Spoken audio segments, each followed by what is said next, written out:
Agora, do teu jeito, com as tuas palavras, queria que você pedisse ao Espírito Santo que te desse completa paz. Pede para Ele te dar completa paz, para você ouvir e discernir o que Ele tem para a gente nessa manhã. Pede para Ele te dar completa paz.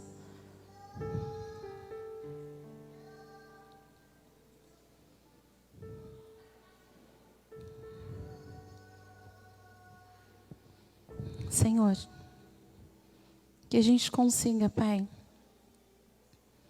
calar todas as vozes internas. Que a gente consiga, Senhor, se desligar de todos os estímulos que são externos. E que a gente consiga, Pai, sentar à mesa, comer contigo, ouvir a Tua palavra, dar crédito à Tua voz. Que a gente consiga, Senhor, desfrutar desse tempo, que é um tempo tão precioso. Que a gente consiga, Espírito Santo, ouvir aquilo, Pai, que transforma, aquilo que faz sentido e que traz direção para nós, que nos identificamos como os Teus filhos. Espírito Santo de Deus, tenha total liberdade em se mover em nós e através de nós, Senhor, nessa manhã.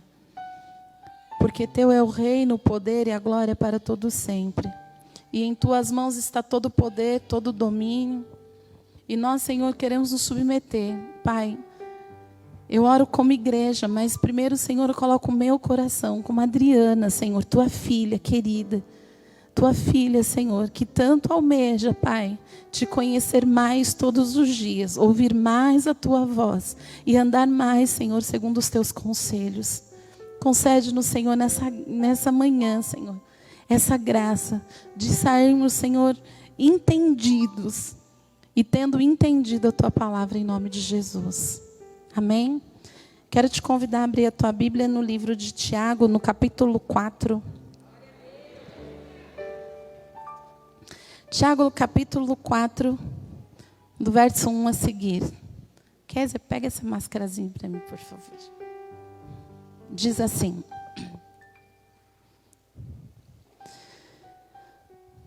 de onde procedem as guerras e brigas que há entre vocês? De onde? Senão dos prazeres que estão em conflito dentro de vocês. Vocês cobiçam e nada têm. Matam e sentem inveja, mas nada pode obter. Vivem a lutar e a fazer guerras. Nada têm, porque não pedem. Pedem e não recebem, porque pedem mal. Pedem para esbanjarem seus prazeres. Gente infiel. Vocês não sabem que a amizade do mundo é inimizade contra Deus? Aquele, pois, que quiser ser amigo do mundo se torna inimigo de Deus. Ou vocês pensam que é em vão que a Escritura diz: é com ciúme que por nós anseia o Espírito e que Ele faz habitar em nós? Ah, mas Ele dá cada vez mais graça. Por isso, diz: Deus resiste aos soberbos, mas dá graça aos humildes. Portanto, sujeitem-se a Deus, mas resistam ao diabo e ele fugirá de vocês. Cheguem perto de Deus e Ele se chegará a vocês. Limpem as mãos, pecadores, e vocês que são indecisos, purifiquem o coração. Reconheçam a sua miséria, lamentem e chorem. Que o riso de vocês se transforme em pranto e que a alegria de vocês se transforme em tristeza. Humilhem-se diante do Senhor e Ele os exaltará. Aleluia. Amém. Lavado com água, né? E tem nos lavado e nos purificado com teu sangue. E Ele se deu Ele deu a sua própria vida para que nós pudéssemos desejá-lo, para que nós pudéssemos aceitá-lo e nele sermos purificados, nele sermos limpos.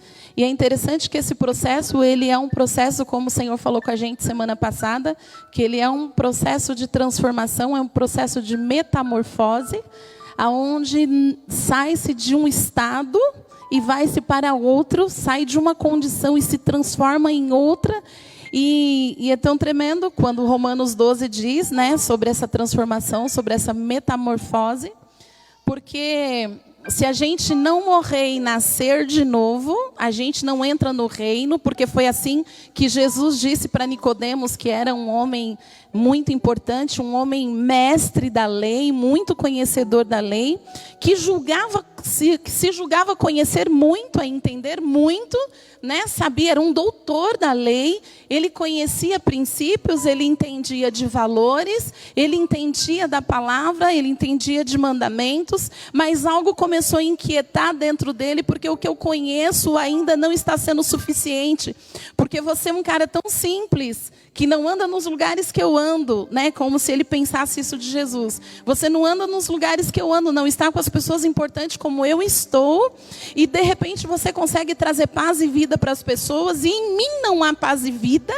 quando você e eu que tenho, né, tudo aos meus pés, o reino, as pessoas, a importância, o poder, né? O glamour, eu tenho o conhecimento, eu tenho a palavra, mas em mim não há vida. E a única coisa que você tem é a palavra, porque casa você também não tem, porque nome você também não tem, família você também não tem, porque a família, certamente a família de Nicodemos, ele vinha de uma família que teve condição de prepará-lo para ser quem ele era, mas Jesus era um carinha que, na verdade, né, é filho adotivo de um carpinteiro. A gente não fala adotivo porque ele foi registrado por José, mas todo mundo sabia que, na verdade, Maria disse que tinha sido engravidada do Espírito Santo. Tudo bem? Então, muitas coisas, muitos direitos que outras pessoas tinham, certamente ele não tinha. Direito que eu digo talvez não seja nem legal, mas direito de ser falado. E de repente Nicodemos começa a ouvir falar de Jesus e começa a ver o que Jesus faz. E algo começa a inquietar dentro dele, porque ele diz, como é possível? Alguém que não tem nome, alguém que veio de Nazaré, pode alguma coisa boa vindo de Nazaré, um lugar, um reino tão distante, um lugar, e diga-se de passagem, nós visitamos Nazaré e é um lugar bem feinho mesmo. Como pode vir alguém, né, que não tem uma família de nome e que não é considerado como eu, um doutor da lei, que não tem toda a liberdade, todo o reconhecimento que eu, conhece a palavra tanto quanto a mim, mas ele dá vida e eu não tenho vida. Além dele ter vida, ele ainda dá vida. Como é possível? E aí, ele, em algum momento, né, a palavra fala que ele sai escondido numa noite e ele tem um encontro com Jesus porque tem algo que deixa muito ele indignado. Como é possível? O que me falta? E aí, quando ele começa a conversar com Jesus, Jesus diz para ele assim, então, é necessário que você... Glória a Deus. Pensei que vocês não sabiam.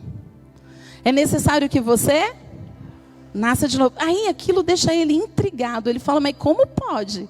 Como que eu posso voltar para o ventre da minha mãe e nascer de novo? Eu que certamente, né, o mestre está aí, que ele é bom nisso, certamente ele era uma pessoa já de uma certa idade, com certeza tinha mais de 50 anos, bem mais, porque pelo nível que ele já tinha, conhecimento, reconhecimento, pelo tanto de estudo, e pensa na cabeça dele, ele já era, né, mestre?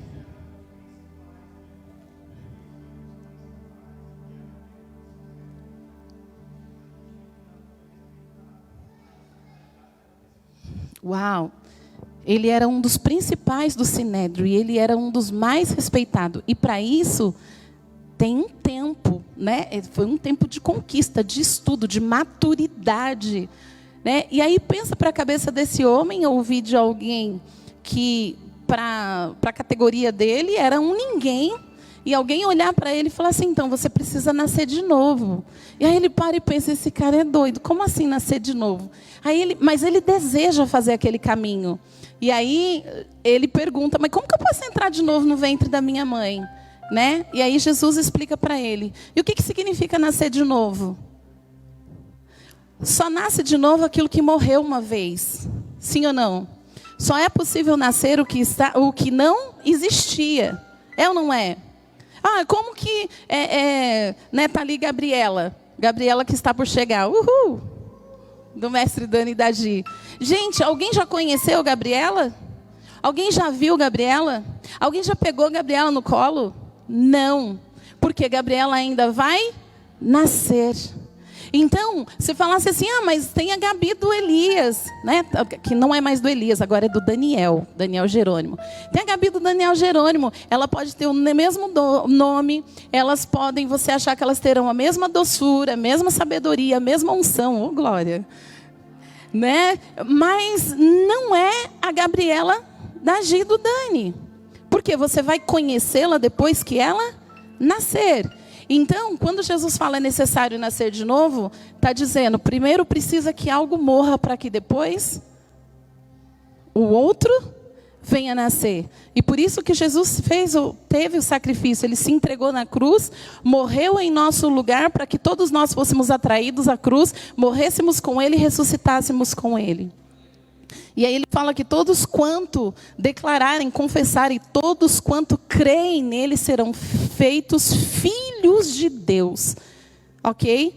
Então Jesus deixa de ser o primogênito, Jesus deixa de ser o unigênito para ser o primogênito. O unigênito era o único, o primogênito é o primeiro de muitos. Amém? E então Jesus deixa de ser o unigênito para ser o primogênito. E para ser o primogênito, então, ele dá lugar, né, ele dá espaço para que todos nós fossemos filhos. Mas para a gente ser filho, a gente teve que nascer do mesmo Pai. Sim ou não? E o Pai, Filho e Espírito Santo é a mesma pessoa. Em todas as vezes que você lê a palavra, eles, mesmo quando um se movia, quando Jesus estava na terra, se movendo como Jesus, como filho, ele estava cheio do Espírito Santo. Tudo bem? Ele estava cheio do Espírito Santo e ouvindo o Pai. Então, e ele dizia assim, quando os discípulos perguntou para ele, e aí, quando que a gente vai conhecer o Pai? Aí ele fala, puxa, você está comigo há tanto tempo e você ainda não me conhece? Ou seja, ali estava o Pai, Filho e o Espírito Santo. Então eles sempre estiveram juntos, as três pessoas sempre, em todos os momentos. Antigo Testamento, Novo Testamento e hoje, eles sempre estão juntos, porque ele é um. Tudo bem? Então, quando a gente morre para o mundo e a gente ressuscita, então ele vem habitar em nós. Então, as características em nós que precisam ser conhecidas são as características de Cristo, de Jesus. Então, a gente perde, então a palavra diz, né, como a gente leu aqui em Tiago 4, então a gente deixa de ser amigo do mundo para ser amigo de Deus. Então, a gente deixa de ser mundano para ser cristão. A gente deixa de ser mundano para ser cristão. E o que é ser cristão?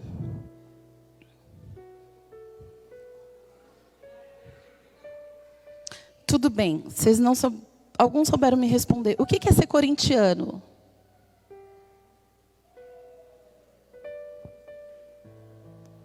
Ah, não tem corintiano aqui? Glória a Deus. O que é ser palmeirense? Torcer. Quem realmente é um palmeirense ou é um corintiano? Você consegue detectá-lo principalmente no dia de jogo? Hã? E no dia da final de um campeonato? Imagina um campeonato final, na final. Gente, não entendo nada de futebol, mas absolutamente nada. Não sei nem o nome dos trem lá dos campeonatos. Mas imagina um campeonato muito importante, o último jogo do campeonato, não sei nem se um dia isso já aconteceu. Mas imagina Palmeiras e Corinthians jogando no Maracanã. Gente, tem homem aqui? Allianz Parque. Obrigado, mestre. Imagina os dois. Hoje é o dia do jogo final. Qual é o campeonato mais importante que tem? Campeonato brasileiro. Qual campeonato que um desses times aí não tem título? Palmeiras não tem mundial. Gente, nada pessoal, não entendo de nada. Tá. Mas é difícil um Palmeiras e Corinthians no mundial, né? Mas enfim. Mas pensa aí num jogo muito importante. Que eu julgo que essas são as duas torcidas mais fortes do Brasil? De São Paulo? De São Paulo? São as duas torcidas mais fortes? Ok. Aí, hoje à noite vai ter a final de Palmeiras e Corinthians. Você consegue identificar, se você estiver pegando o metrô aí para ir para algum lugar e essa final vai ser ali no Allianz Parque, você consegue identificar um torcedor do Palmeiras? Com certeza. Você consegue identificar um torcedor do Corinthians? Mais ainda, né, minha gente? Por que você consegue identificar? Não vou nem repetir o que o apóstolo falou. Por que você consegue? Característica, uniforme, expressão corporal, né? Grito de guerra, a postura, né? Você conhece a postura de um corintiano, sim ou não? Tá, essa parte pula. Você conhece a postura, você vê o uniforme, sim ou não? Você vê num jogo, numa final, alguém sem uniforme? Para torcer? Ok. Você consegue ver num dia dessas duas torcidas, sou muito leiga de futebol, mas o que eu vejo me assusta. Você consegue imaginar lá no meio daquela torcida Gaviões da Fiel? É isso, né? Do Corinthians. Você consegue no meio daquela torcida imaginar no meio daquela torcida toda preta e branca, um palmeirense gritando: vai, Palmeiras! Não, gente, esses caras assustados. Não pode acontecer? Não! Quando ele estiver chegando na portinha, ele é lixado? Meu Jesus! Sara esse povo. Você consegue imaginar um corintiano, mesmo disfarçado, sem a camisa lá, preto e branco e tal, até colocando uma camisa meio verde, assim, entrando na torcida do Palmeiras, e na hora que o Corinthians fazer gol, ele dá um grito? Ele está na torcida do Corinthians, um palmeirense. Ele entra na torcida do Corinthians. E aí, na hora que o Palmeiras faz um gol, você consegue imaginar ele vibrando o gol do Palmeiras no meio da torcida corintiana? Hã? O que acontece com ele? Primeiro, porque se ele teve o trabalho de entrar no estádio, ele não vai ficar do lado de uma torcida que é rival dele. Sim ou não? Primeira coisa que ele vai pensar é falar: vou ficar no melhor lugar da arquibancada, da onde o meu time está jogando, porque eu sou Corinthians. É assim ou não é? Né? Porque eu sou corintiano, eu sou palmeirense. Então ali ele grita, ali ele vibra, ali ele paga para entrar no estádio, ali ele gasta horrores para comprar camisa, para decorar a casa, para comprar os fogos, enfim. Porque é a expectativa do grande dia e ele faz questão de se identificar. Nunca vi, deve existir, mas eu nunca vi um corintiano convertido ao Palmeiras. Não conheço. Um fanático, não conheço. Não conheço um fanático palmeirense convertido ao Corinthians. Pode existir, mas eu não conheço. Porque aquilo nasceu dentro dele como uma verdade. Não ganha nada, mas sei lá o que ganha. Mas enfim, né? Cada doido tem sua mania. E aí, a gente vem para o reino de Deus e a gente sabe que, como o apóstolo Paulo e como o apóstolo leu aqui também, no livro de Timóteo, quando o apóstolo Paulo ele fala muito sobre esportes, ele fala muito sobre a competição, né? Ele fala muito sobre o preparo da corrida, ele fala de corrida de cavalos, ele fala ele fala muito, ele faz muito essa comparação do atleta, do chegar, do desafio, da conquista, e ele faz essa comparação com o reino. Então nós temos dois times, nós temos o mundo e nós temos o reino de Deus. E quando a gente morre para o mundo, automaticamente entra para o reino de Deus. A gente sai do time do diabo e a gente entra para o time de Jesus Cristo, que ele nunca perdeu. Jesus é um vencedor invicto. Aleluia. Ele nunca perdeu uma batalha. Mas aí, então, a gente decide morrer para o mundo, né? A gente decide morrer para o mundo, porque o diabo nunca vai estar satisfeito em perder. A única forma de você quebrar a aliança com as trevas é você morrer, porque a aliança que foi feita com Satanás é uma aliança de sangue, só se quebra uma aliança de sangue com morte. Então você morre e você ressuscita através do sangue de Jesus Cristo que foi derramado. Então você passa para o time do reino do Senhor. Então agora você deixa de ser mundano e passa a ser nossos valores cristãos. A gente é daqueles, Maria vai com as outras, que o que parece que está vencendo a gente vai, o que parece que está perdendo a gente muda de lado, é aquele que tem uma convicção absoluta. A gente é como palmeirense, como me disseram aqui, que nunca teve um mundial. Nunca teve um mundial, mas independente disso, ele seja palmeirense, ou é a gente daquele que sabe que Jesus é um vencedor invicto e independente de tudo, a gente negocia a nossa fé. A pergunta que eu quero te fazer, que eu faço para você e tenho feito para mim todos esses dias, principalmente nesses últimos dias, o que prova para mim que você é cristão? E todos os dias da minha vida o Espírito Santo tem me perguntado, principalmente nesses últimos meses, o que diz para você? Porque para ele sabe, mas às vezes eu fico tentando me enganar. E ele falou, o que para você prova que você é cristã? E cada coisa no dia a dia eu tenho sido desafiada. Tenho sido desafiada na igreja, tenho sido desafiada com as pessoas que eu encontro, tenho sido desafiada na faculdade, tenho sido desafiada porque o mundo, Satanás é estrategista. Ele tem preparado argumentos e filosofias muito fortes para tentar enganar aqueles que não têm certeza que nasceram de novo e para aqueles que se dizem cristãos levantar a bandeira deles. E o Espírito Santo tem feito uma pergunta, vocês se dizem cristão, mas o que caracteriza você como cristão? Você acha que cristão é vir para a igreja? Você acha que cristão é você ser fiel no seu grupo de alívio? Você acha que você ser cristão é você ser fiel no seu discipulado? Você acha que você ser cristão é você se envolver com um monte de coisa que tem para fazer? Para Deus? Não é. Eu duvido que numa fábrica de camisa, aonde fazem camisa para o Corinthians, todo mundo é corintiano que toca na camisa do Corinthians, que faz a camisa. Eu duvido. Você fazer algo para alguém não significa que você tem aquela pessoa como importante, como o centro da sua atenção. Verdade ou mentira? Sim ou não? E o reino das trevas, o príncipe deste mundo, ele tem preparado um terreno ao longo da história para enganar a gente que é cristão, porque ele sabe que está chegando o final do campeonato. Ele sabe que está chegando. Ele sabe que está chegando. E ele está tentando trazer engano na cabeça dos cristãos, daqueles que se dizem cristão, acham que são cristãos, mas não têm atitude de cristão. Querido, você pode ser tudo menos cristão.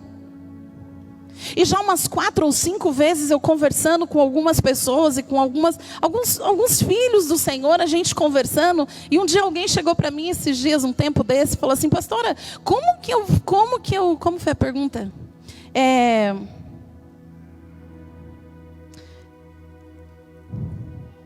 Como que quando eu falo alguma coisa e um crente discorda daquilo, e ele diz que não tem problema, eu não estou conseguindo formular a pergunta exatamente como foi feita, mas eu não preciso de você se identificar. Falou, pastora, quando alguém dentro da nossa célula, a gente como líder de célula, vem confrontar a gente, diz que é crente, mas não concorda com aquilo que a gente está falando, e o que a gente está falando é princípio bíblico, o que a gente fala para ela? Eu falo, querido, não fale nada. Não tente convencê-la. É simples. Você pode falar, você vai dizer, a gente fica tentando convencer as pessoas de uma verdade que ela não quer. E quando uma pessoa diz que é cristã e ela não aceita o princípio da Bíblia, ela é tudo menos cristã. Ela é qualquer coisa menos cristã. Então, não adianta você tentar convencer um cristão a viver a verdade da palavra, porque ele não vai conseguir. E sabe que o Espírito Santo me confronta todos os dias. Se você não consegue viver isso, você não é cristã. Cristão é aquele que reproduz as atitudes de Cristo. Você não é. Você pode ser simpatizante, mas cristão você não é. Você tem simpatia. Você gosta da igreja, você gosta do grupo de alívio, você gosta de ser discipulada, você gosta de transmitir, de fazer o bem para as outras pessoas, você gosta de falar uma boa palavra para as outras pessoas, mas cristã você não é. Simpatizante sim, cristão não. Eu disse a ele: filho, é simples. Você não precisa de obrigar essa pessoa a aceitar o princípio, a verdade do evangelho. Você vai dizer para ela assim: eu até entendo porque você não quer aceitar. Porque quando a gente é simpatizante com alguma coisa, nem tudo a gente engole. A gente se simpatiza, mas aquilo não é verdade absoluta para a gente em tudo. Aí ele parou, ficou pensando. Você discorda de mim? Porque você está pensando, porque você não entendeu o que eu falei, ou porque sua mente está viajando? Você discorda de mim? Quando eu digo que uma pessoa que rejeita o princípio e rejeita viver como Cristo vivia, você discorda quando eu digo que quem rejeita a viver, a ter as atitudes como Cristo tinha, não é cristão? Você concorda ou você discorda? Uau! Eu só posso dizer que eu sou cristã quando eu consigo reproduzir as atitudes de Cristo. E aí vem a pergunta: o que a gente tem feito no nosso dia a dia, desde a hora que a gente acorda até a hora que a gente vai dormir? O que a gente tem feito, pensado, sentido, que realmente reflete a pessoa de Jesus Cristo em nós? Como que a gente tem lidado com esse mundo de coisa que está aparecendo? O que a gente tem negociado ou o que a gente não tem negociado e tem batido de frente quando vem para tentar ferir os nossos princípios? O quanto disso, dessa postura de cristão, a gente tem conseguido ter ao longo desse tempo e principalmente nesses últimos dias que a gente tem para viver na terra? A gente tem se preocupado em pensar o que Jesus faria, como Jesus responderia a essa situação, ou a gente tem pensado qual é a forma mais confortável de lidar com isso e qual a maneira melhor para eu me sair bem e não ir contra a verdade de ninguém? Eu não sei se você conhece um ditado no mundo que diz que quem cala, consente. E quando eu digo quem cala, consente, quando a gente pensa nisso, não está dizendo que você tem que sair por aí brigando, tentando fazer todo mundo engolir a verdade. Mas as pessoas precisam saber qual é a verdade para você. Você não enfia a goela abaixo, mas ela precisa ter claro na mente dela qual é o seu princípio e qual é a sua verdade. Isso é papel de cristão. Você não vê Jesus brigando com as pessoas na rua. Quando você lê a história de Jesus, eu gosto muito do Antigo Testamento, mas eu sou apaixonada pelo Novo Testamento. Eu amo ler os evangelhos. E cada vez que eu leio, me salta coisas extraordinárias. Eu fico, meu, Jesus é o cara. Eu fico, como eu posso pensar e sentir como Ele? Aí eu falo, obrigado porque você está dentro de mim. Me ajuda a te dar mais espaço para falar comigo, para ministrar comigo, para me fazer ver, para me fazer sentir, para me fazer entender como o Senhor entende. Você não vê Jesus, você lê as histórias do Evangelho. Jesus viveu numa época de muito confronto entre o Império Romano, muita crise, muita guerra, onde o povo tinha expectativa de revolução. Você não vê Jesus queimando bandeira no meio da rua, você não vê Jesus fazendo passeata, você não vê Jesus fazendo rebelião, você não vê. Mas todo mundo que conhece Jesus sabe qual é o posicionamento dele. E o que mais intriga, o que intrigava os grandes homens da lei, não eram os motins que Jesus fazia, não eram os tumultos revolucionários, era aquilo que não era dito, que incomodava.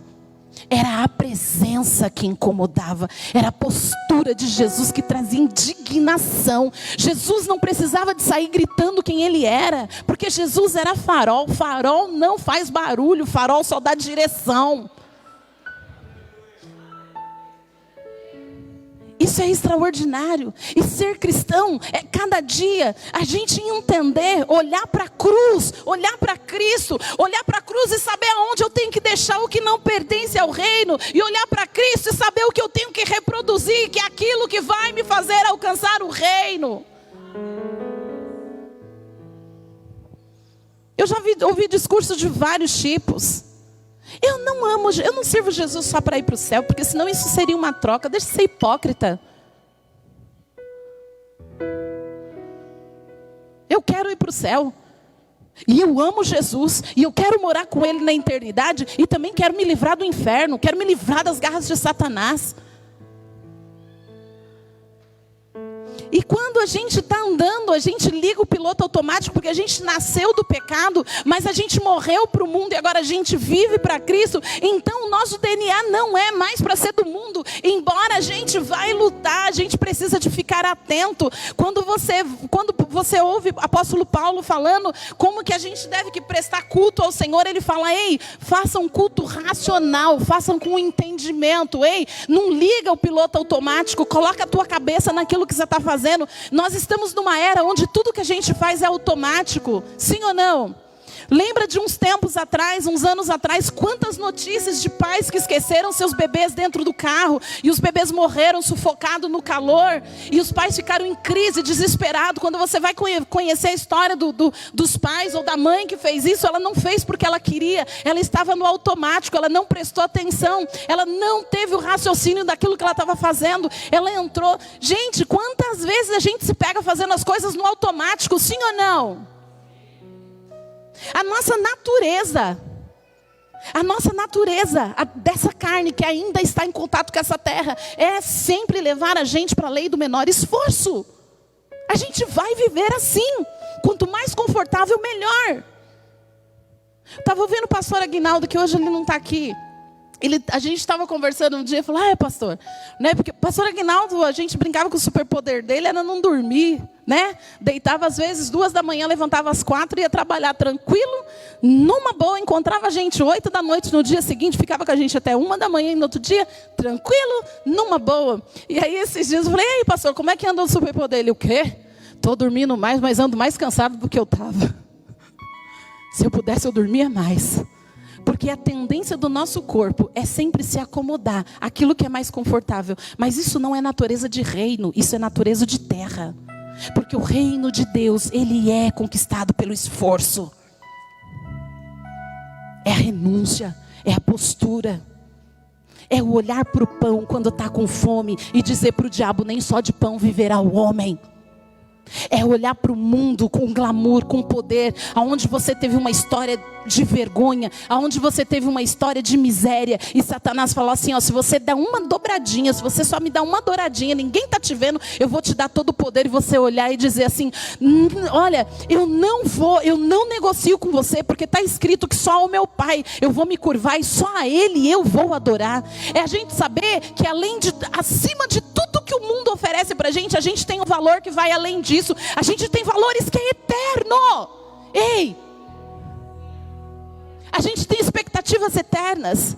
Mas Satanás faz a gente andar no automático e a gente começa a sofrer por valores dessa terra, a gente começa a sofrer por coisas dessa terra, porque a gente esqueceu, a gente tirou do campo da consciência ali, consciente, sabe? A gente não anda consciente de por que a gente anda na terra, a gente sai do consciente de por que a gente vive aqui, por que a gente ainda come aqui, a gente ainda dorme aqui, por que a gente ainda está aqui. A gente esquece que o estar aqui é ainda.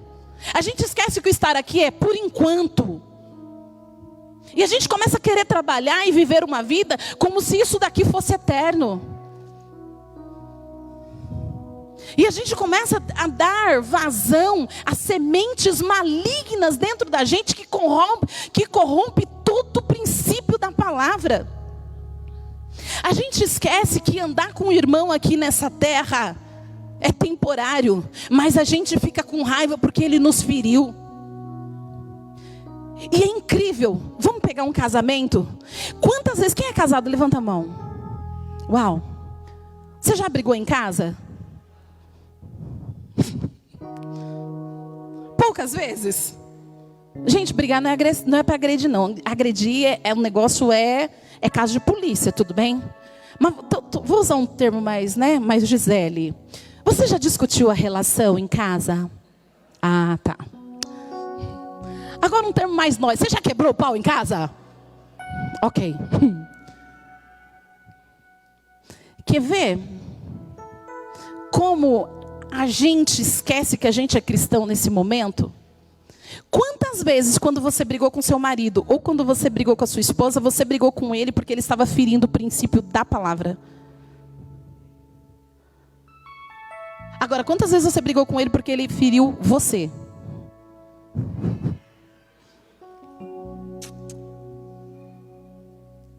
Ele está pecando? O problema dele com Deus. Mas ele te ofendeu? Agora é comigo, filho. Agora nós sai no braço. Quando eu faço isso, sabe o que eu estou dizendo? Eu sou mais importante do que o Deus que a minha casa serve. Você fere princípio de Deus, problema teu, viu, filho? Você está assistindo que não pode, problema teu, viu? É, mulher, tu não vai para a igreja? Tô nem aí para tu, viu? Agora, ai de ti, calçar o meu chinelo e deixar no lugar errado. Você já sabe que responde, pelo amor de Deus.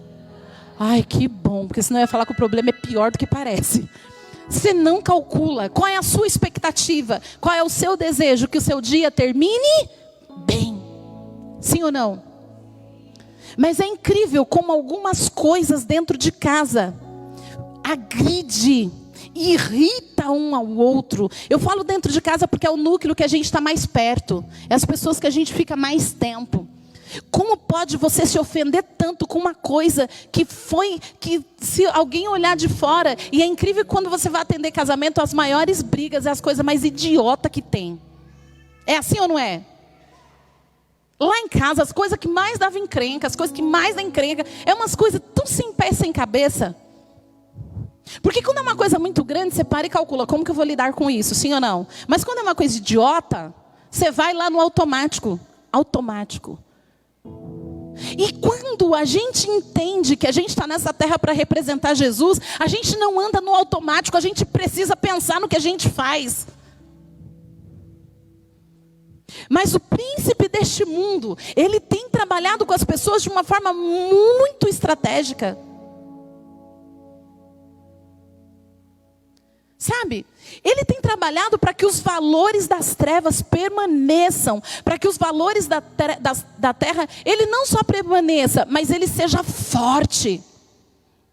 E aí a gente como cristão, em vez da gente parar e trabalhar os valores do reino para que a gente seja forte, a gente se alimenta pouco do que é valor do reino. O que é valor do reino? É você parar e pensar em Cristo o tempo todo, o que Ele faria, como Ele agiria. E aí os valores do mundo começam a entrar dentro da nossa mente e a gente começa a brigar com o Espírito Santo, porque a gente quer convencer o Espírito Santo que os valores do mundo estão certo.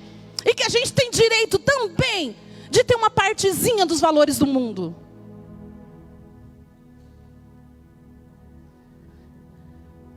E aí, quando você ouve falar dos preconceitos e das injustiças que existem na terra, algum dia você viu Jesus levantando bandeira, fazendo movimento, fazendo furdunço, vocês têm que me amar, vocês têm que me aceitar? Não, as brigas de Jesus sempre foi pelo outro. Jesus nunca brigou pelas coisas próprias, ele brigava pelo outro. Ele não brigava, ele ensinava, ame. Se você quer reproduzir a pessoa que eu sou, ame. E aí Jesus fala assim, ei filhos, não fica brigando pela justiça própria. Ei, eu sou a tua.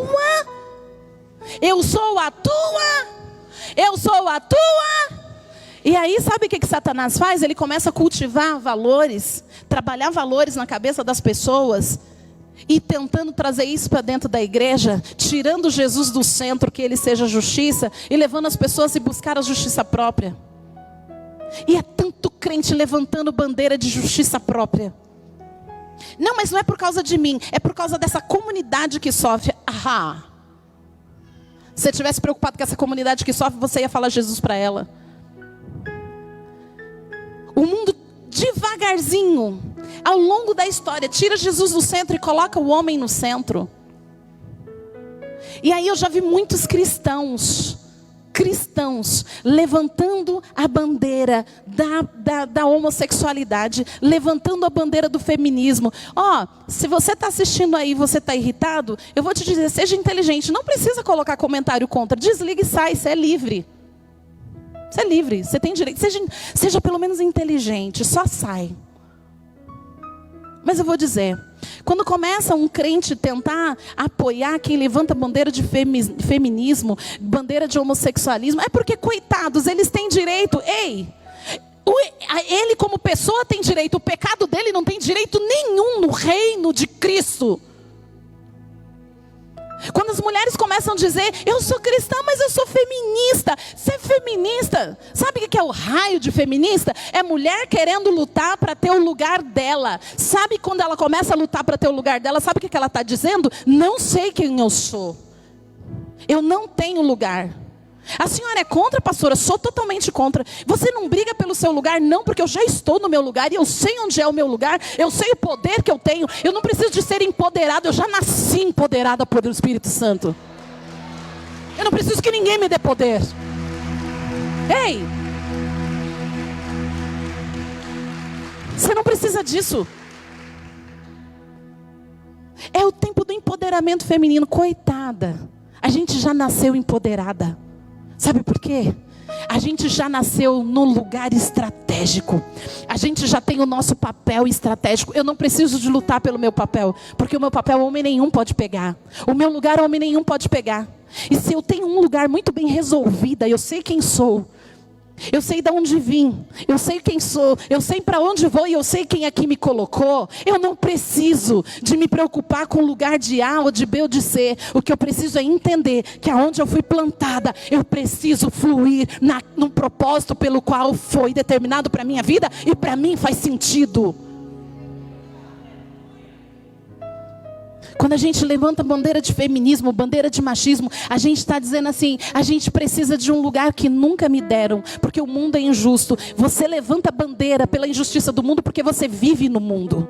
Porque você é mundano. Porque se você fosse cristão, dentro de você as coisas estariam bem resolvidas. Eu sei quem sou, eu sei para onde vou, eu sei de onde vim e quem aqui me colocou.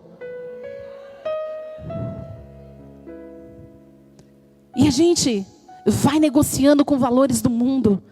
Outra coisa, é muito autoritarismo que tem no mundo, é muita manipulação. Eu vou cuidar da minha vida, e agora é um trabalho para o individualismo. Você tem mais é que ser feliz, você tem mais é que se isolar, você tem mais é que viver a tua vida, você tem mais é que curtir a tua vida. Uou! Aquele que amar a sua vida, perdê-la-á. Mas agora, Satanás começa a mostrar a violência, a agressão. Satanás começa a mostrar a opressão que existe no mundo. E aí ele diz assim, para você se livrar dela, começa a se isolar. Vive o seu individualismo. As pessoas têm que respeitar a sua individualidade, o seu individualismo. Uau! Aí como cristão, o que Cristo diz para você fazer? Morra pelo teu irmão. Ele te pediu para você dar um passo, andar uma milha, ande duas. Ele bateu na sua direita, dê à esquerda. E aí, o mundo, o que ele traz é dor e sofrimento, sim ou não? E o que mais a humanidade busca? Se livrar da dor e do sofrimento. Ei, quem é o alívio para todas as nações? Quem é o alívio para todas as nações? E o que é Jesus? Hã? E o que é seguir a Jesus? Diga, renúncia. Quem é o alívio da dor, do sofrimento, da angústia? Jesus. Para que Jesus more em mim, o que eu preciso fazer? Diga, renunciar. E aí o que o mundo diz? Aí ele vem com o princípio do hedonismo. O que é o hedonismo? Do prazer a qualquer custo. Você está sofrendo? Você está sofrendo no seu casamento? Ei, se livra disso, você não precisa dessa dor. Divorcia? Olha quanto homem lindo tem nesse mundo. Olha quanta mulher boa tem nesse mundo. Você vai ficar nesse sofrimento para quê?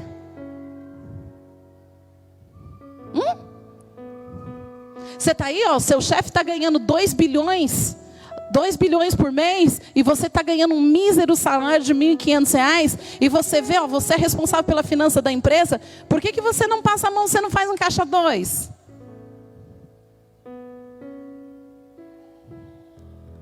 E o princípio, você está triste, você está depressivo, seu marido te chateou, cata o cartão de crédito dele e compra 10 sapatos. Vai te trazer prazer. Isso se chama hedonismo. Eu tenho o direito de ser feliz. Eu tenho o direito de me satisfazer. Eu vou comprar mesmo, eu vou gastar mesmo, eu vou falar mesmo. Eu vou, eu vou viajar, eu vou curtir. Eu não quero saber de ninguém, eu não quero saber do dia da manhã. Eu vou sair com quantas mulheres eu quiser. Eu tenho direito. Você quer saber? Esse negócio de casamento sempre deu errado. Agora, a moda agora é poliamor. Sabe o que é poliamor? Uma mulher com 2, 3 homens dentro de casa, os 3 são maridos. Ai de ti, fala contra. Como você é preconceituosa, pastora? Não sou não. Eu amo as pessoas.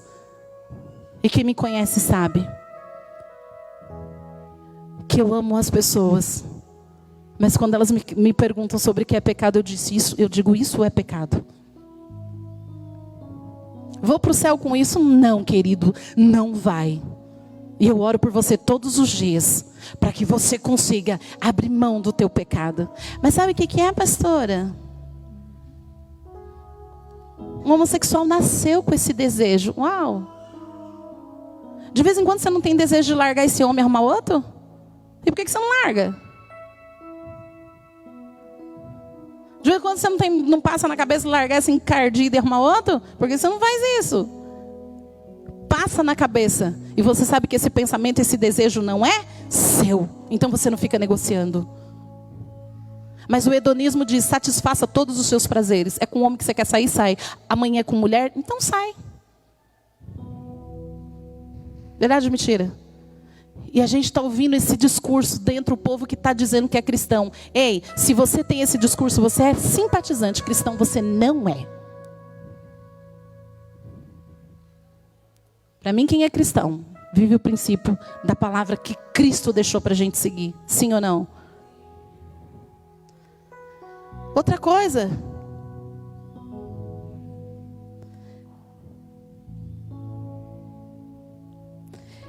Ser pobre. Você não saber o que você vai comer amanhã.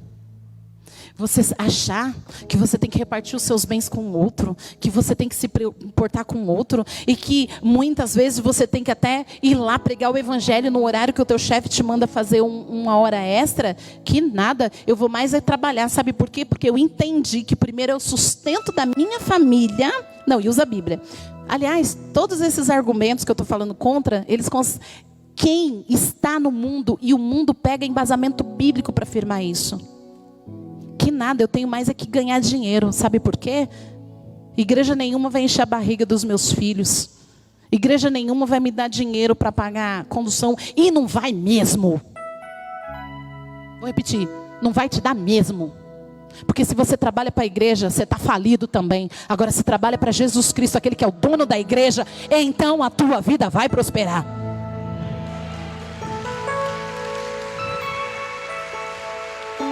Mas aí qual é a cabeça do mundo? Eu preciso ganhar dinheiro.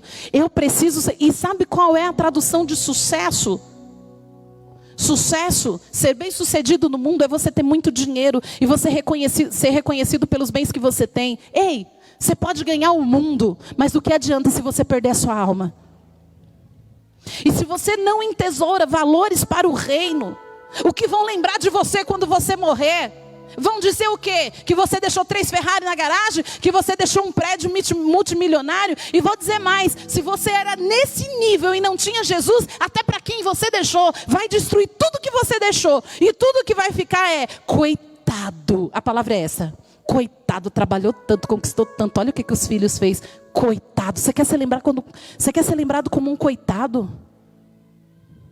Você quer ser lembrada como uma coitadinha?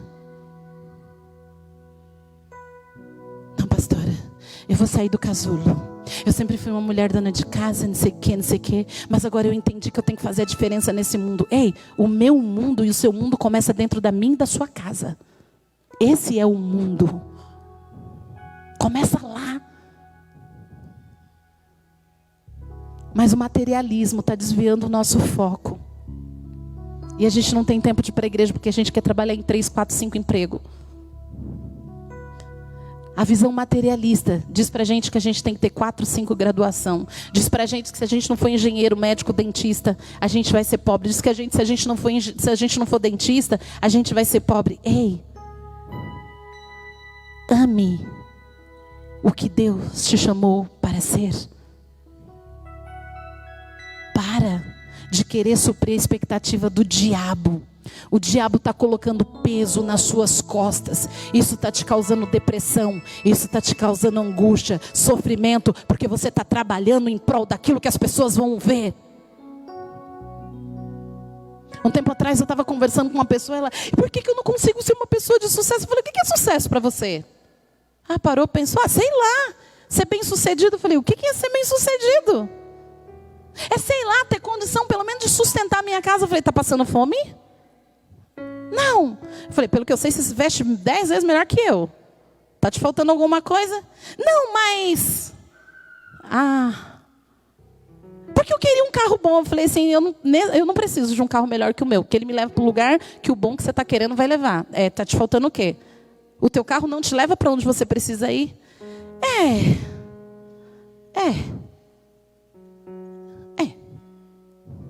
Se você negocia coisas do reino para coisas para você, você é tudo menos cristão. Se o que mais alegra o teu coração é um investimento que você faz para você, do que você faz no reino, você não é cristão. Você é simpatizante. Sabe por quê? Ser cristão é dor. Ser cristão é choro.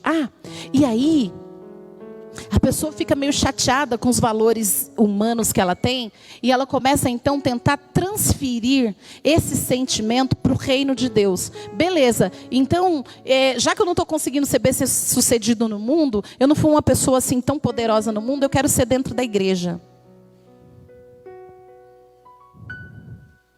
Então assim, por que eu não consigo? Por que eu não consigo alcançar o meu ministério? Por que o meu ministério não flui? Eu já ouvi isso muitas vezes. Eu não vejo o meu ministério fluindo. Eu falei, o que é fluir o ministério? O que é o teu ministério fluir? Sei lá, eu não consigo fazer o que Deus me chamou. O que Deus te chamou para fazer? Eu sei lá, eu acho que Deus me chamou para pregar. Uau, o que te impede de pregar? Sendo que a sua primeira pregação começa no silêncio, dentro de casa com os seus vizinhos. Está pregando lá? Só que na cabeça dela, pregação é púlpito, é público. Pregação como chama? É palco. Para ela, chamado é o óleo descer aqui como pastor. O óleo quando desce nos pastores aqui nesse altar, é porque eles já tiveram história de choro. Eles já tiveram história de dor. E é muito legal, porque eu olho para todos eles e digo, bem-vindo ao time. E aí quando eles vêm, porque é como diz a Cris, né, que ela leu lá da Joyce Meyer, novo nível, novo diabo, sempre. Aí quando eles recebem unção, bem-vindo. O nível da guerra vai aumentar, do choro também, do desespero também. Mas quando o desespero bater, você vai lembrar que Jesus é a sua esperança. Ninguém me unge para ser líder de célula, querido. Você não tem estrutura para ser ovelha. E tu quer ser líder de célula? Você não enfrenta o capetinha que vai na tua porta de manhã bater lá e dizer hora antes de pegar no celular. Você não consegue enfrentar esse capetinha. Você quer ser líder de célula? Vai. Tu não cuida de você, do seu cristianismo. Você quer cuidar de quem? Você quer mentir para quem? Está fingindo, está lá a casa encapetada, você está fingindo que não vê e quer tirar os capetas de quem? Faça-me o favor, vai. Se converte, vira cristão. Qualquer coisinha não quero, não vou, não concordo. Irmão, postura, pastora Adriana, pastora, queridos, vai se converter. Jesus andou com um time 3 anos e meio. Os caras achavam que estavam os caras. E um deles era muito bom. Fazia coisa muito legal. E o dia que ele achou que ele estava pronto, Jesus olhou para ele e falou: um dia você vai se converter. E quando você se converter, você vai ajudar muito seus irmãos. Você sabe o que é conversão?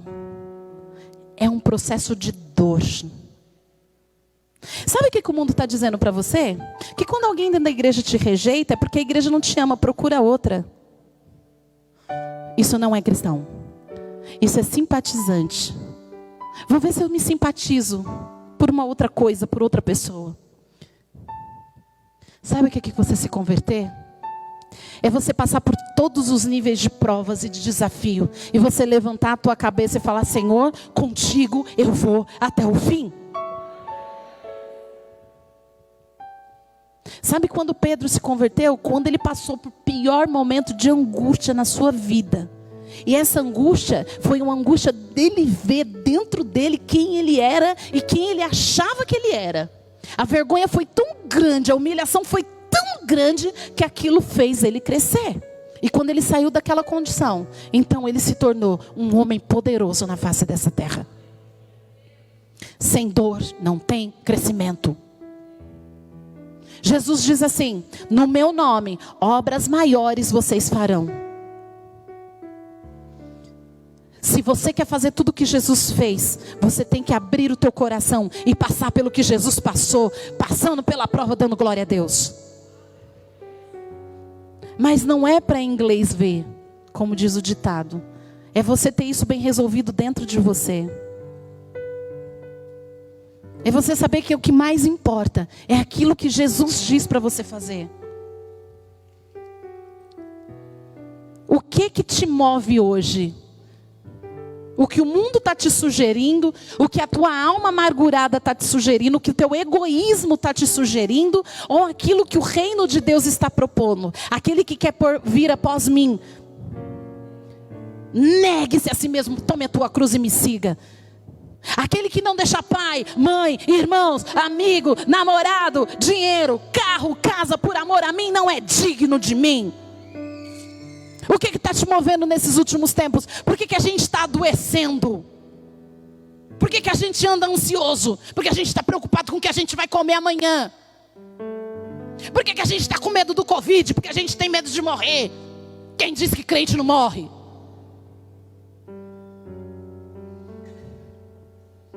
Crente não morre, crente vai dessa para melhor. E por que você tem medo da morte? Porque você tem medo de passar fome? Porque você está mais preocupado com o seu corpo? Você está mais preocupado com a tua vivência na terra do que com aquilo que é eterno? Isso não é papel de cristão. Você está mais preocupado em ser bajulado do que com cuidar de alguém.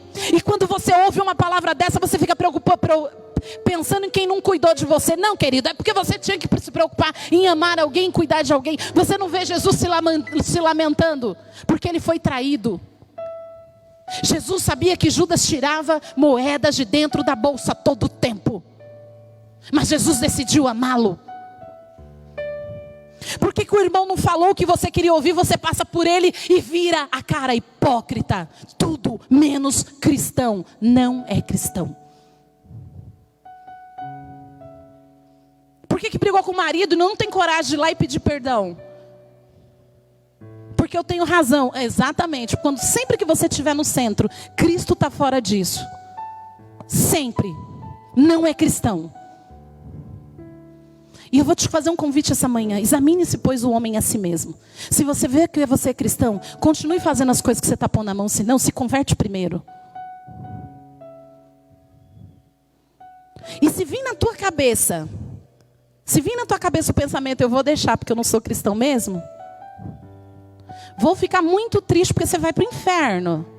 Porque quando você fala: vou deixar porque eu não sou cristão mesmo, você está dizendo: não quero me converter. Vou ficar muito triste. Mas eu vou dizer uma coisa: isso diz mais respeito à sua vida do que à minha. Porque eu sei quem eu sou. E eu quero naquele dia orar como Jesus: Pai, está aqui todos que o Senhor me deu, nenhum deles se perdeu, salvo os filhos da perdição.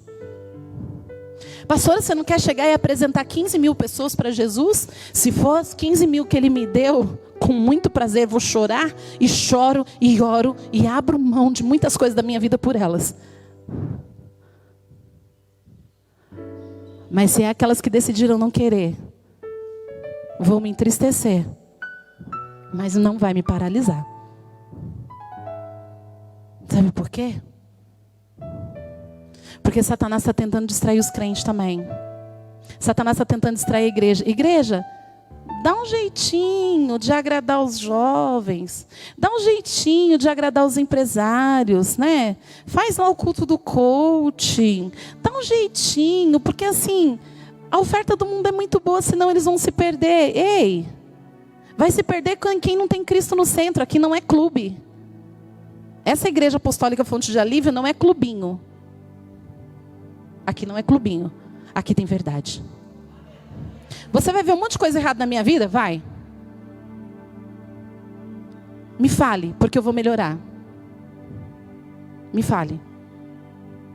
Porque as coisas que Cristo tem me mostrado, eu tenho me preocupado em melhorar.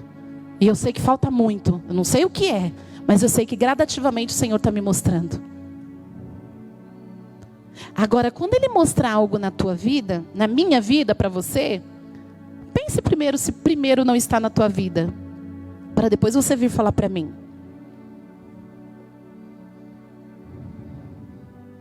Essa semana eu estava em casa, fazendo minhas coisas, orando, e aí o Espírito Santo me lembrou de alguém que eu não falo há muitos anos, e que eu tive um grande problema com essa pessoa. E aí o Senhor me lembrou, e eu estava conversando com o Espírito Santo sobre amor. Aí o Senhor me lembrou, catei o telefone, procurei, eu tinha o número lá, ó, antigo, e mandei uma mensagem. Falei, olha, eu estava aqui num tempo com o Senhor me lembrou de tantas coisas boas, e eu quero te agradecer por toda a sementinha que você lançou na minha vida. Eu quero te agradecer pelas coisas que eu aprendi. Eu quero que você saiba que cada trabalho que você fizer no Senhor sempre será eterno. Não importa onde as pessoas que passaram perto de você estão. Não importa o que elas estão fazendo. Saiba que o Senhor sempre vai te honrar pela tua semente. E eu te amo. Demorou quase 2 dias para essa pessoa ter coragem de me responder. E quando ela me respondeu, ela falou, você não tem ideia de como isso consolidou meu coração. Jamais imaginei receber uma mensagem tua. E ela disse, a gratidão é a arma mais forte contra Satanás. E ela escreveu no texto. Quando eu acabei de escrever, passou como uma pomba. Nossa! E se essa pessoa começar a publicar para todas as pessoas, está vendo? Olha ela aqui tentando me procurar. Aí eu disse para o Satanás, e daí? E qual o problema? Por que eu não poderia procurá-la se eu precisar? Porque o meu orgulho tem que falar mais alto? Aí eu disse, diabo, o orgulho é teu, não é meu. E todas as vezes que Deus me mandar fazer alguma coisa, eu não estou nem aí. Eu vou fazer. Porque mais importante do que a pessoa da Adriana é a pessoa de Cristo. E foi tão gostoso. Foi tão gostoso. Quando eu mandei, eu me senti tão amada pelo Senhor. Independente se ela respondesse ou não. Independente se ela respondesse me xingando, me humilhando. Eu não estava nem aí.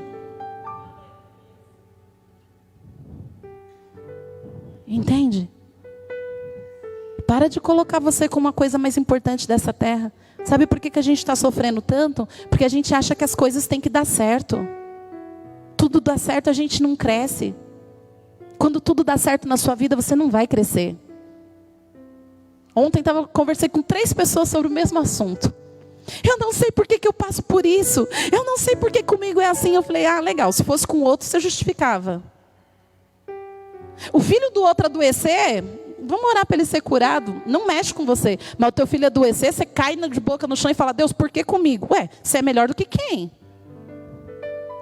Todas as vezes que você fica indignado porque você está passando por uma situação difícil, você está dizendo que você é melhor que o outro. O outro pode, você não. O outro pode pegar Covid, você não. O filho do outro pode morrer, o seu não. Você pode julgar o outro porque o filho dele desviou, o seu não. Ué, você é melhor do que o outro por quê? E a maioria das vezes, quando tudo dá certo na nossa vida, isso só alimenta o nosso ego. Isso não alimenta a fé. O que alimenta a fé é luta. O que alimenta a fé é desafio. O que alimenta a fé é o que te tensiona. O que alimenta a fé é o que te dá trabalho. O que alimenta a fé é o que faz você chorar. Isso alimenta a fé. Isso faz fé crescer. Então para com esse mimimi. Porque dessa igreja Jesus está cheio. Seja uma igreja que levanta e que diz: Senhor, a minha vida é tua. E que diz como o apóstolo Paulo, que era um dos caras mais egoístas que eu já vi. Pensa num cara egoísta. Você vê um cara soberbo. Saulo, antes de se converter, era egoísta. Um cara folgado. Fazia questão de estar de pé e ver o povo sendo morto. E ele ter certeza que a palavra que ele liberou se cumpriu. Vai lá e mata, eu quero ver se vocês mataram mesmo, se vocês honraram a palavra que eu falei. E aí quando você vai para Coríntios, ele começa a dizer assim: olha, eu me gastarei e eu me deixei ser gastado por vocês. Eu sei que vocês não me amam, eu sei que vocês torcem para eu não chegar aí, mas eu quero dizer que eu amo vocês, e por vocês eu vou continuar servindo até o fim. Você fala isso para quem? Para quem te passou a perna? Para quem te traiu? Hã? Para quem você tem coragem de falar? Para quem te liderou do jeito que você não gostava? Estava com umas colegas da faculdade essa semana e a faculdade precisou de trocar de professor. As coisas deles lá, né? Aí, também, aquela professora não sei o que, não sei o que, a outra ainda bem mesmo. Eu falei, gente, sabe qual é o problema? A gente está estudando, a gente está aqui paciente. Mas a gente se levanta e fala: eu pago, eu não mereço. Eu falei, quem sabe se ela não é uma escola para a gente conseguir olhar para ela e ver o que está além dela dando aula. Mas quando eu pago, vai o meu rico dinheirinho, as coisas têm que ser do meu jeito. Quantas coisas você faz isso? Vai lá e briga e faz o barraco, porque você teve prejuízo. Amém, né, gente? Vamos ficar por aqui. A mãe ama, por isso que a mãe acolhe os filhos. Tá bom? Acho que um só balançou a cabeça. Mamãe ama, por isso que mamãe dá palavra de amor. Sabe por quê? Mamãe não vai se conformar de ir para o céu sem todos os filhos. E saber que os filhos foram para o inferno porque negociaram com Satanás, porque não tinha ninguém para catar uma vara e falar assim: ó, o caminho é esse. Fique de pé.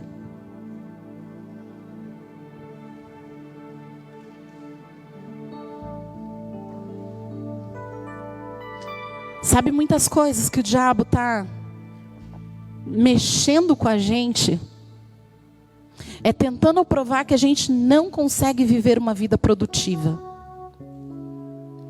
Porque o sinônimo de produção para o reino das trevas é você fazer muito e você nunca parar.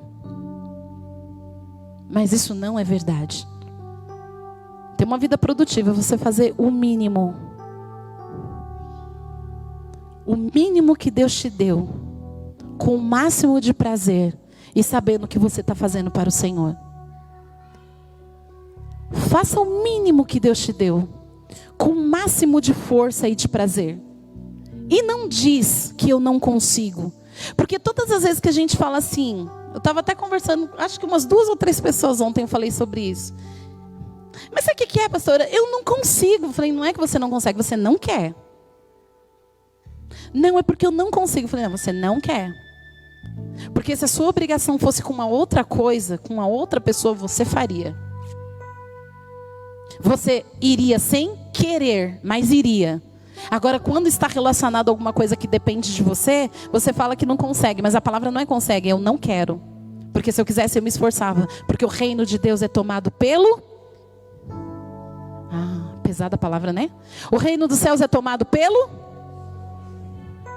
esforço, a força. Eu quero te convidar nessa noite, nessa manhã. Ó, já estou na noite. Quero te convidar nessa manhã. Você fazer a sua oração com o Senhor.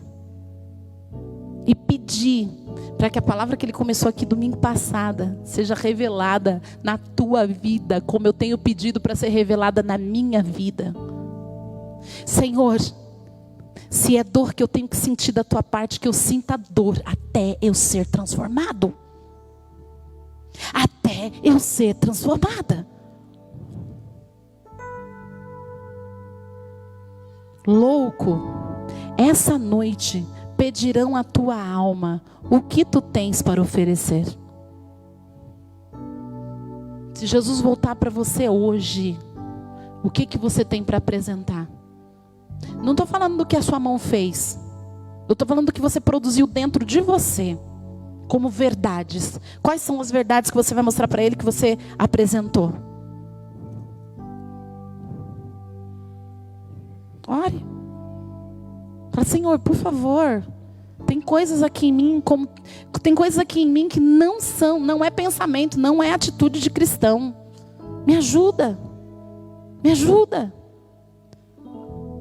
A gente está vivendo angustiado, desesperado e adoecido, porque o amanhã para a gente está trazendo muito medo.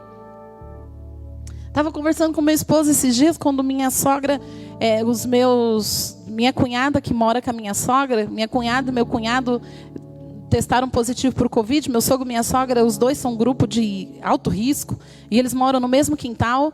E aí me ligaram para ir socorrer, que ela não estava bem. Fomos para lá, né? Porque eu, graças a Deus, já estava bem, já passei já o meu período. E aí fomos, conversamos, ele estava tudo bem. Fui ao supermercado, fiz feira, levei. E aí a gente voltando, conversando no carro, ele, meu Deus, como que é a vida, né? E a gente conversando, preocupado com eles, porque eles estavam lá. E aí ele falou assim, agora imagine o seu pai e a sua mãe. Vai vendo. Natural, é a conversa normal que a gente tem no dia a dia. Agora você imagina seu pai e sua mãe. Meu pai e minha mãe, ó, tem a gente aqui perto pra gente ir lá, pra gente correr. Tem a minha irmã que mora em cima, tem os netos que moram perto. Puxa vida, imagina seu pai e sua mãe, mora na roça. Você mora aqui. Eles não têm ninguém. Meu Deus, como é que fica? Aí eu olhei para ele e falei, querido, não tem o que fazer. O que não tem remédio, remediado está. Ele olhou para mim, nessa frieza, eu falei, ó, vamos pensar comigo? Eu posso me mudar para Minas Gerais hoje? Posso? Não. Eu tenho como fazer alguma coisa pelo meu pai, pela minha mãe, eu estando aqui, se por acaso eles adoecerem, eu estando aqui, eu tenho como fazer, mudar toda a minha rotina de vida hoje para estar lá? Não. Eles estão doentes? Graças a Deus não. Falei, querido, não vou me preocupar com isso. Basta para cada dia o seu mal.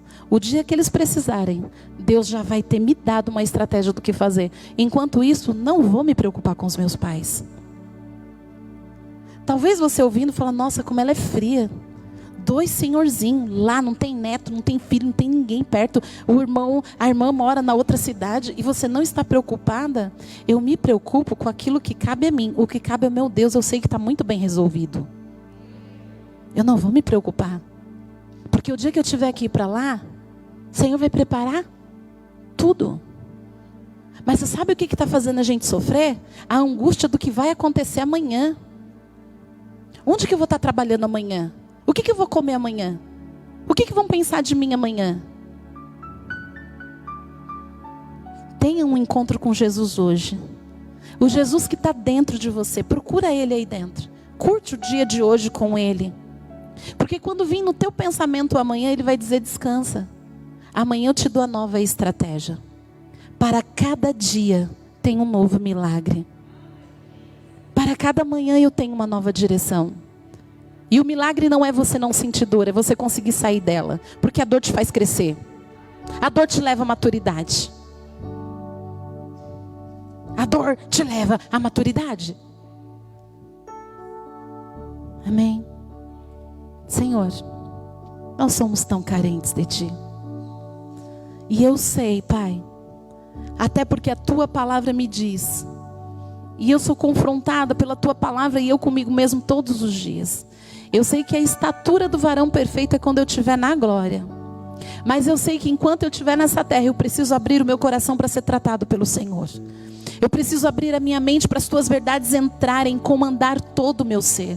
Espírito Santo de Deus, Que essa verdade fique cravada no nosso coração. Que a gente pare de andar, Senhor, com ventos de doutrina, de tudo que é mundano. Porque eu preciso, eu mereço, tem que ser assim, Senhor. Que a gente não fuja das dores, que a gente não fuja das guerras, Senhor. E hoje as guerras que a gente está enfrentando, como diz aqui em Tiago 4, é as guerras que a gente enfrenta por causa da gente mesmo. É as guerras que a gente enfrenta por causa dos nossos desejos carnais, Senhor. E às vezes a gente vem para a igreja e quer traduzir isso para o teu reino, dizendo que alcançar um posto, alcançar uma posição, significa que eu sou cristão. Senhor, livra-nos de nós mesmos, daquilo que é simplesmente humano, e produza em nós uma visão e um pensamento segundo o teu coração.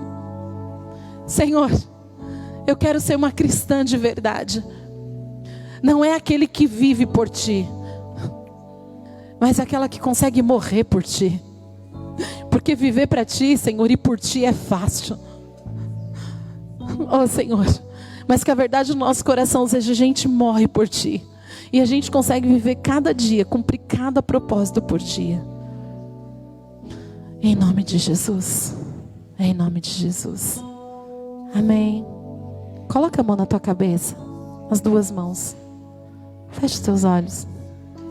Fala: Senhor, Senhor, por amor, transforma a minha maneira de pensar, transforma a minha visão com relação ao teu reino. Senhor, me faça entender que para ser grande no teu reino, eu preciso ser o menor, eu preciso lavar os pés, eu preciso servir, eu preciso desejar que o meu irmão cresça e eu diminua. Eu preciso não ter vergonha, não negociar, lançar fora o orgulho e me lançar aos teus pés. Em nome de Jesus. Amém.